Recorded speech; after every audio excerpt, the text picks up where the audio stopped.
guys, and welcome back to the Hot Tea channel where we spill tea left, right, and everywhere in between. In today's video, we are spilling the freshest brew on some recent headlines, including Shane Dawson and his transition into fatherhood, the Ace family being honest for once, Jada Pinkett Smith expressing her embarrassment, Jim Carrey quitting cinema, Tana Mongeau standing Dave Portnoy up again, and Nikocado Avocado's health decline. But before we get into all of that, don't forget to like and subscribe to the channel and to hit the notification bell so you don't miss out on any new uploads. You can also head over to the Hot Tea Twitter account where you can follow and send us any tea or topics that you'd like to hear about, including any deep dives or hot tea history topics. There is a lot to get into, so comfy up and let's spill some tea. Nikocado Avocado, whether you love him or cringe at his name, he is undeniably a fascinating creature. We have covered him a lot on the channel, including a video in our OnlyFans series, so if you want to catch up on those, you can check those out after the video.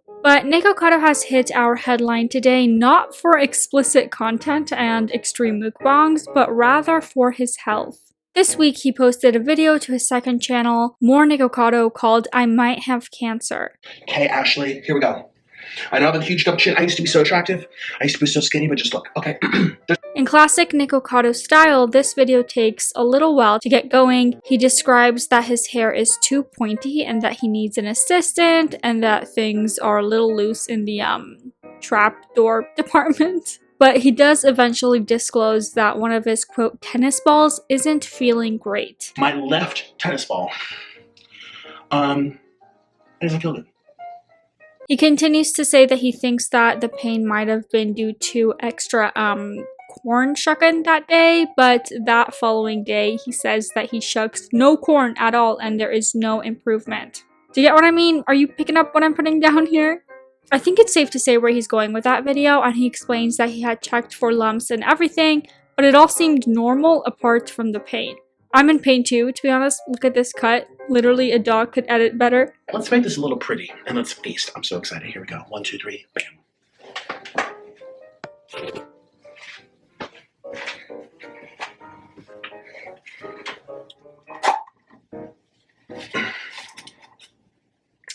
Bam. The remainder of the video is mainly just mukbang. My eyes are bleeding, my ears are bleeding, but he does get into some deeper thoughts and says that he had been thinking about death on his way home from picking up the feast. Nikocado mentioned earlier that he does suffer with hypochondria, so when there's anything remotely wrong or off, he of course thinks the worst. I can relate to this a little bit, especially when things are unknown. It can be really scary. So I feel pensive. I'm deep in thought. I feel like I'm so young, but I'm also so old. He reflects back to a sore ankle that he had recently that had him worrying about a possible blood clot. In my opinion, while it is pretty common to be a hypochondriac that is undiagnosed, actually being diagnosed with illness anxiety disorder is very rare and actually only affects about 0.1% of Americans. This could also just be due to low diagnosis, etc., but whatever, let's continue.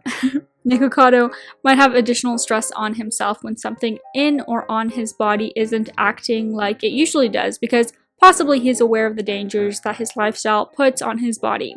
Side note, I say that being a hypochondriac is common because most people get a little overworked and worst case scenario-y when something with them is acting up. You might know that Nikocado used to be healthy, and this extreme mukbang overeating surprise stuff was something that he began during back around 2016. He was actually vegan or plant-based back in the day as well. I'm not saying that plant-based diets or being vegan equals exclusive health, but it certainly would be at least a fraction healthier than the current diets that he is on. Oh, my life. But do I love myself? Does my body like me? Whether Nikocado is actually dealing with a little depression or whether he's playing on his self-deprecation shtick, we can't honestly say, of course, but I will say that I believe body health and mental health are connected, and when you feel great physically, it better helps to feel great mentally. So I don't think it's out of the question to presume that there is some genuine unhappiness happening with him. Nikocado does have a little cry session during this mukbang, and even he seems a little surprised by it.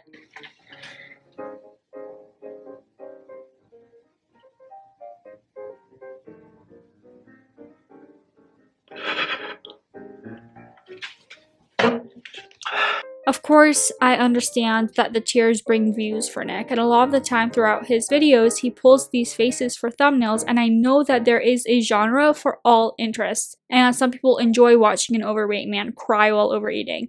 But it is possible that some of it is real. He says himself that he is sitting there, worried about something to do with his body, and he doesn't know what to do about it. He says that it's one thing after another and it's overwhelming, and he doesn't understand how that there are people out there that are older and bigger than him trucking along just fine. How? How are people doing it? Do you guys think that it's possible that Nick is becoming tired of this lifestyle? I shouldn't be recording. I know what it is. I'm so fat and lethargic I can't stand up to turn it off. And I want the views, of course. The way that Nikocado is put together, it can be very difficult to differentiate content and realness with him. Because his shtick, as I say, is very much making jokes at himself and being very overly dramatic. That has built his character of someone that cries and screams and overreacts, so when we see something that might just be an actual breakdown, cry for help, or a realization that he's deeply unhappy, we might not know it. Not unlike most influencers and YouTubers, Nick might find comfort in front of the camera and with his audience because he lacks that support in real life. So while some may say that it's obviously all an act for the camera and for the views, is it? I need help. I need help, actually. He continues the video by actually pushing the fast food out of the way to replace it with some black grapes, which it seems he thinks is a cure for whatever, as it worked for him recently. This is interesting as it's almost a visual representation of him subconsciously rejecting fast food in exchange for a fruit. Maybe I'm overthinking the whole thing myself, but I would love to hear your guys' thoughts on this, of course. Let's discuss in the comment section if you think I'm being tricked by Nick's shtick. I know I need to change. I know. It's scary. For handfuls of reasons. Handfuls. Cut to even more recently, Nikocado uploaded another video titled I'm at the hospital. A vlog-style video where he begins by telling us that comedy and making jokes is how he copes with serious or scary situations. He had intended to wait a while to see if the pain in his, quote, tennis ball subsided or intensified, and he ended up deciding to go and get it checked because he was dealing with some more concerning symptoms. Headache, and for the past 3 days, something really weird has happened to me. Very extreme blurry vision, like everything just blurs. And some headache, upset stomach, and like pain in my lower abdomen.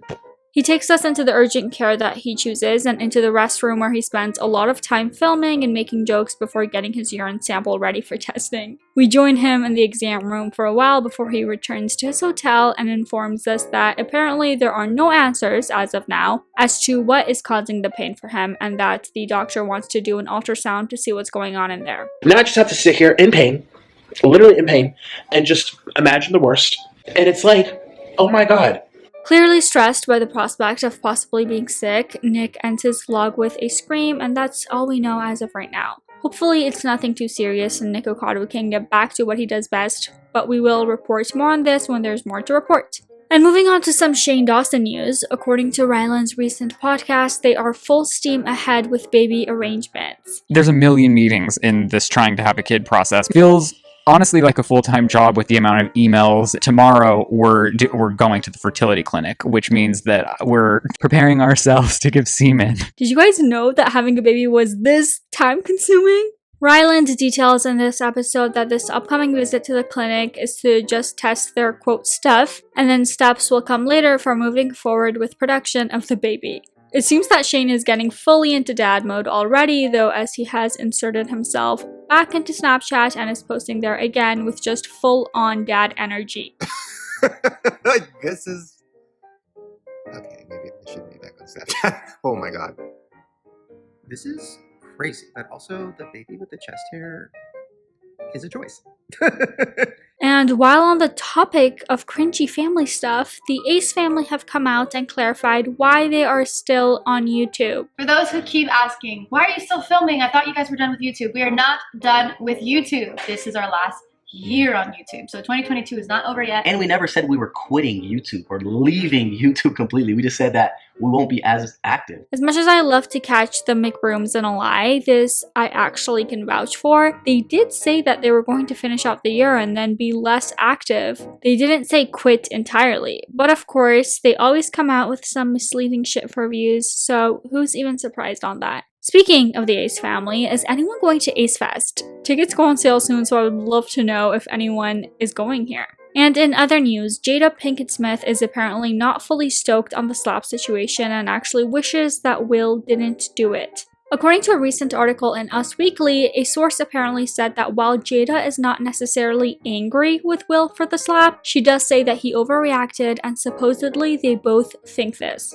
A lot of people refer to the footage that came out of Jada laughing as Will returned to his seat after the assault, but I think, just to play devil's advocate here, that in that moment, maybe the laughing was just a reaction. Maybe it wasn't something super dark or sordid, and could have maybe just been her not realizing the severity of the situation at the time. There were a lot of opinions about Jada these days, and some people call her manipulative and controlling when it comes to Will Smith, and some even speculate that his aggression and anger that came out on Chris Rock was actually something that he might be bottling up inside towards Jada. As it stands currently, of course, none of us apart from Will can know the truth on that, but comment your thoughts down below. And while we are here talking about that slap, Jim Carrey was interviewed on the red carpet about his apparent retirement from cinema and had this to say. You did recently share that you're ready to take a break from acting. Can you elaborate on that comment? Are we really not going to get any more Jim Carrey roles? I gotta get out of here before I slap someone. Seriously.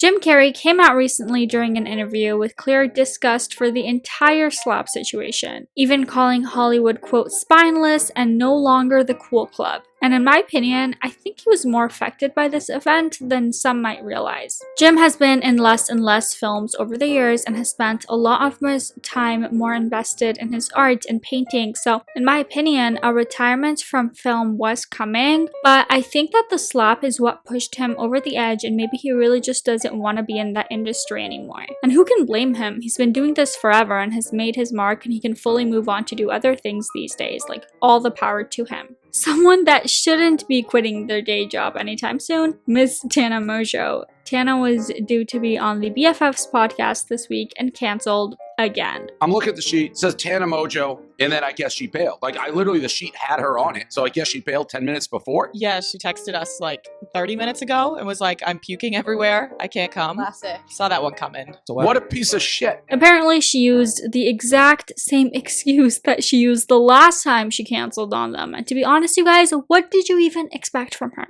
Tana is not known for her punctuality or reliability, so I don't think that you can be too shocked. I'm sure she'll end up on the podcast one day, as it would be really good for PFF's views, but who knows if they will even give her another shot. But that's going to be it for today's video, guys. Thank you so much for watching. Don't forget to give this video a thumbs up and subscribe to the channel. Hit that notification bell so you don't miss out on any new videos, as we do upload new videos every single day.